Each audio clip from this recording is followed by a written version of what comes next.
Well, Coach, thanks for joining us. Congratulations on the victory in the scrimmage. I know in a scrimmage game, you don't typically look at the scoreboard for how you performed. But anyway, any thoughts on that?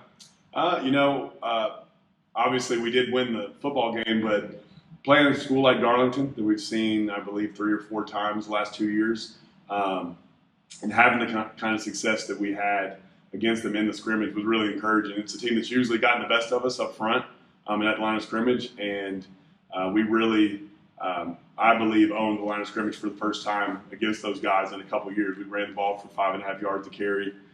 We really limited those guys to really one long drive where they threw the ball to have to get the ball down the field. So that's encouraging because we feel like we've gotten bigger and stronger, and we want to be able to run the football, and we've got to be able to stop the run, and that's a team that's been the best at that really in the state the last couple of years. And so we really feel good about that coming out of the scrimmage. Well, great. Well, going into the season, obviously, only losing 6 seniors last year, you seem to be loaded for bear. Right. All those seniors obviously contributed a lot to the team last year, both on the field and off the field. A couple names standing out, though, Kyle Holt and, of course, Matthew Sumlin. What are you doing to replace those guys? I think a lot of coaches say this kind of thing, but you don't really replace those kind of guys. Kyle's actually at Jacksonville State, and he's in the 2 deep right now as a walk-on, and so he was a special talent that for 4 years we were really spoiled to have, and so you don't really replace a guy like that. You try and work without him, and so we've got guys filling in. We've got a lot of young guys that are playing: Charlie Baxter and Nico Jacobson on the defensive line, Ashton Breland, and again bringing back a senior like Walker Smith, who's given us a lot of quality minutes. And may have been overshadowed by a guy like Kyle. We expect him to have a really big year this season and be that leader on the defensive line. But then on offense, again, it's more by committee. Kyle played kind of a hybrid position for us last year. He split out wide and then played in as kind of a tight end fullback. This year we've split those 2 positions, and so we've got guys like Bryce Davis and Miles Redding splitting out and taking those receiver reps for Kyle. And then we moved a guy, Jaquez Dew, from guard to fullback. And this seems to be a little bit more of a fit for Quez because of the kind of athlete he is. And so just a lot of guys stepping up in Kyle's absence. But we've been really pleased, and we're proud of where Kyle is. But we're loving where these guys have stepped up, and they've grown into those positions as well. Same thing with Matthew Sumlin. I believe he was one of the best kickers in the state last year, and so those don't grow on trees. But Charlie Purdue learned from one of the best. He practiced with him every day, and he's been working really hard this summer. And then I think you got to see in the scrimmage Nolan Shim, who's a freshman coming in, and he's picking up things fast, and he's got a strong leg, and so we expect both those guys to fill in his shoes really, really well this season. Great. Well, let's dig in a little bit more on both sides of the ball. On the offense, obviously, 2 young quarterbacks. Mm-hmm. Tell us a little bit about where their development is and what you see going into the season. Yeah, so we bring back Cole Peterson. He's a 10th grader now. It doesn't always look like it, but he's gained some weight. He's gotten a lot stronger. And just being a second year in the playbook and second year leading the offense, he's been really impressive in the offseason and here in practice this year. So we expect him to kind of take the training wheels off a little bit more. And we've got a lot of older guys around him. And so he's just got to manage the game. And he does a really good job of that. He was really efficient last year and made very few mistakes. And so that's what we expect from him. And then you add a guy that's pretty dynamic like Aiden Duncanson, who he's the kind of athlete that he's really good at a whole lot of things. And so you guys saw in the scrimmage, we'll snap it to him at quarterback, and he'll run it and he'll throw it. We'll also put him at receiver, and we may hand it to him at some point. He'll return kicks, and he's just a once in a generation kind of talent that we're really excited that he's grown up as a quarterback, and so we're developing him there. But as he's developing, we're going to make sure he's kind of put in position to be successful in a lot of different spots. We're really excited about that. Both of them are growing. Both of them work really well together. And again, it's just a dimension that we didn't necessarily have last year in our offense that just gives defenses another thing to have to worry about, which makes my job as play call a little bit easier. And a lot of fun. And a lot of fun. A lot of fun. Well, how about in your backfield? I mean, the cupboard seems to be loaded there too. Yeah, so Eric Little's a guy that most people saw early on last year getting most of the carries, and he's back as a junior, and he's probably had the most gains in the weight room. He's worked his tail off, been a great leader. Jaden Griffith is a senior. He came on really strong later, second half of the season last year. He's more of a bruiser and just a tough guy to bring down. And again, great teammate, great guy to have back there, and he just kind of has a knack for making some big plays when we need it. And then you add a guy that kind of stole the show, I think, in the scrimmage in the backfield, Ethan Garrett, who he's a junior, and he played a little bit of receiver as a freshman and played a little bit of receiver, a little bit of running back last year, and has kind of found a home in the backfield this year. And he just gives us a change of pace. He's pretty elusive. He's got great vision. And again, another great teammate and leader that's just back there. And those three guys love playing together.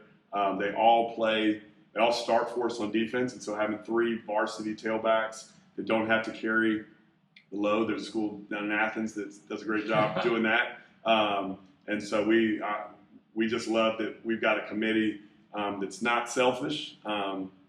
They love helping each other, playing for one another, and keeping each other fresh. And so we're excited about that group being able to do that. Well, and the receiver corps seems just as deep. I mean, in all my years around Whitfield football, I don't ever remember having this many talented receivers. Yeah. So again, talk about the seniors. Bryce Davis is back. Again, one of our more dynamic playmakers. Justin Tinch, this is his second year ever playing football, and he had a great summer playing 7-on-7, and he's a totally different football player now, just getting used to the game. He's a guy we feel like is pretty electric when he gets loose. Lewis Brogan, state placer in the high jump, might be a state champion high jumper here this next spring, and he's a guy that just adds another niche for us on that receiving corps. Very consistent, great hard worker. Davis Eaton can play all four positions and has been great using his knowledge of being a quarterback last year, and again, a great leader within that group. And then you take guys like Miles Redding, who's just a junior and could be the best of all of them when it's all said and done in a couple years. Like another just consistent guy, runs great routes, is deceptively fast. It may not always seem like it, but he's one of the faster guys on the team, great hands. And yeah, you got David Allen Stith, who's a junior, who gave us great minutes in the spring game, was injured in the scrimmage, so he didn't get to play, but he's a guy that can give us quality minutes. You add Aiden Duncanson as a freshman, who's electric and is learning all four spots, so we can move him around. And so, yeah, you just got a lot of guys. You only won football. Yeah, I don't know if you realized it, but you got to get to your second hand to get to all of them, right? So I'm worried I forgot somebody. I think there's more. Right. Well, of course, the guys that probably get talked about the least up front. Yeah. Whitfield's never been known for its size up front, but I think that might change a little bit this year. Yeah, and that might be the thing myself as the head coach and the offensive coordinator I'm most excited about is we've got a lot of beef up front and a lot of experience. We moved Nick Ryder from center to left tackle this year, started all 11 games last year, and so he moved to left tackle. Has been a great leader for us throughout the summer. You take Ian Jaffrard, who's just a freshman, 6'5", 350 pounds, and I was telling him in practice today, I mean, he's just like a solar eclipse when he wants to block down or pull down on somebody. It's just, you can't even get around him. And so he's a weapon in himself, being on that line. Braden Swilley, I think, has started for 4 years for us on the offensive line, is at center for us. Ashton Breland moved to guard this year. He's only a sophomore. One of the strongest kids on the team, and a great athlete, and we're excited about him being at right guard. And then right tackle, Walker Smith, again, started for us last year. I think he started for us at some point on the offensive line all 4 years he's been here. And so those guys have been great, but then we also, Cole Long is just a sophomore. He started a handful of games last year, and he's backing these guys up. Jonathan Rudy just played the entire scrimmage against Darlington, against two of the best defensive linemen in the state. And held his own and graded out well. And so Matthew Marshall's a senior, Jay Perkins is a senior. We've got some quality backups that we're really excited about too. And when you can have a really good group up front that's that deep, it helps the other side of the ball, but it allows us to be balanced like we want to do too. But we definitely want to run the football, and those guys like to get greased up and help us do that. So, well, good stuff. Well, with just flip sides, the defensive side, and you know, I know a lot of those linemen play both ways, but what can you say about the line on the defensive side? So again, you lose a guy like Kyle Holt, and so he drew most of the attention on the defensive line. I talked to opposing coaches and talked to the newspaper, and he for most people he was our defensive line. But we had some really quality guys there last few years anyway. So again, we bring back Walker Smith, who's our returning sack leader, and one of our leading tacklers coming back, anchoring the defensive line. You add again Ian Jaffrard. We've never had an interior guy with that size and that athleticism before. At like a 3 technique, we'll move Nick Ryder to the 1 technique, who's another big body that's fairly athletic and can play that position well for us. Ashton Breland starting for us on the other end and is doing a great job again. And with his athleticism and his strength, he reminds us a lot of like a Jake Lewis that people got to watch for a couple years here. Again, and then you add Nico Jacobson, who's a great athlete, Charlie Baxter, who's a great athlete, Cole Long, who's a great athlete, and then Matthew Marshall, Jay Perkins. We've got 8, 9, 10 guys that will play on the defensive line on Friday night and give us quality snaps. And again, when you can stay fresh down there, you can have a lot of success. And so we're really, really excited about that group as well. Well, of course, last year we found out all about lack of depth late in the season with all the injuries. So it's great to hear that. You know, it sounds like we've got a lot of depth at all those positions. Absolutely. Well, how about the linebacking core? So this is probably the most experienced group we have coming back, led by Jaquez Dew, who 2 years ago played outside linebacker, had never played linebacker before. I'll just be totally honest, at Roquan Smith at Georgia was just a specimen. And so you watch him for a season, you're like, if we just had an athlete like that in the middle, we could be really good on defense. And so that caused us to say, hey, Quez, we're going to try to get Mike. We were replacing an all-state guy in Thomas Joyner that last year. And our hope was to get a sideline-to-sideline kind of athlete back there in the middle. And Quez has done a great job. Again, it's really his 3rd year ever playing football. He's got great feet. He's one of the guys who studies the game the most during the season and in the off season. And so he's quarterbacking our defense again.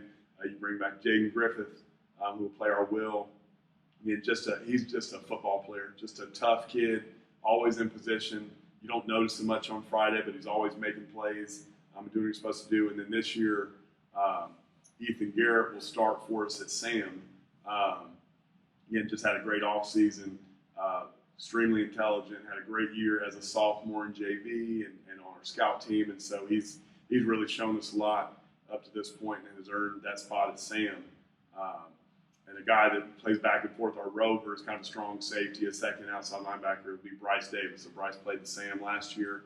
We'll get to play a little bit more in the secondary this year, and he'll be our rover. But those are 3 of those 4 guys have started multiple years, and then Ethan Garrett, we feel like, is a guy that can help lead this group after this coming year. So that's another group that's just going to be fun to watch, but also really steady, and we trust those guys a ton. Well, obviously this Friday, Cherokee Bluff last year, your first win as a head coach. Yeah. That had to be a great night for you. Yeah. A real nasty rainy night, Yeah. but came out with a big victory there. Right. Young school, just getting their football program really going. Yeah. What do you expect to see different this year that we didn't see last year against the Bears? Well, I think that they only graduated 3 kids last season, and so obviously a ton of experience coming back. Being a new school, their enrollment numbers are growing, so I think their roster is about 20, 25 guys deeper than it was a year ago. And so not just within their depth chart, but the way they're able to practice, the way they're able to prepare with that many guys is sort of an advantage. And Coach Jones, Tommy Jones, is their head football coach, and he was the head coach at Decula for a few years. And I believe he's one of the best coaches in the state. Was a region champion multiple years at Decula in a really tough region. So he knows what he's doing. He's got a bunch of former head football coaches on his staff. And so we know they're coaching those guys up, and they've had another year to prepare and get stronger. And so they were winless last year, and you never want to face a team that's that hungry. And this is their first year or the first game coming back after last year. And so we know we're going to get their best shot. And being a single A school, you tend to feel like maybe you get overlooked. And so I've been telling our boys they probably think we're their best shot at getting their first win this season, and so we've got to be ready for that. But I know they're going to be well coached and again more experienced, and they've got a little bit more size this year than they had last year. So we've got to be ready for that. We've got to play physical. Well, great. Well, obviously your second year coaching now, or second year as a head coach now. How's this year a little different than last year? It's slowly but surely getting a little bit easier. Still, it's a grind, and so being as young as I was, and I always gravitated towards head coaches when I was an assistant, and so I got to see it firsthand. But I was never having to be the one that was the last one out the door every day, and the one that always had to have the plan ready every time I met with my staff and met with the kids. And so I had a blast last year while learning. I learned from one of the best in Coach Hunter here, and he's been a great mentor to me. And so this year, just still learning how to delegate things and to relax and to rest a little bit. But I'm young, and so I enjoy the grind still. And so I wouldn't say it's gotten much easier, but it's still as fun as it was when I signed up for it, and I'm having a blast right now. Well, best of luck in the season. Thanks for your time, and go Pack. Awesome. Thank you.